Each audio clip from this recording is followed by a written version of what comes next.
দেখছো, মাথায় ঘোমটা দিয়ে ডান্স করছে, কারণ এত রোদ উঠেছিল, মাথায় ঘোমটা দিয়ে ছাড়া আর কোনো উপায় ছিল না।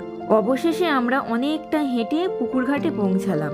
এখানে কিছু রিচুয়ালস ছিল, সেগুলো হচ্ছিল, আর এইদিকে এরা গাছের ডাল ভাঙতে ব্যস্ত ছিল, কারণ শাড়ির আঁচলে তো বাঁধতে হবে।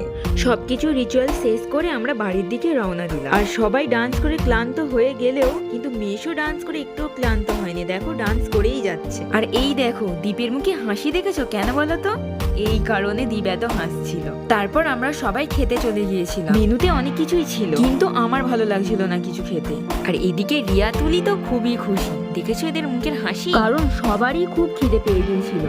আর তোমরা সবাই রিতমকে দেখো, যেই একটু সুযোগ পেয়েছে ঘুমিয়ে পড়েছে ছেলেটা। আর এইদিকে যা যা সব রিচুয়ালস ছিল সেগুলো সব হচ্ছিল। আর তোমাদের এই ভিডিওটা কেমন লাগলো আমাকে কিন্তু সবাই কমেন্ট করে জানাবে, ভালো হলেও জানাবে, খারাপ হলেও জানাবে। দেখা হচ্ছে নেক্সট ভিডিওতে। টাটা।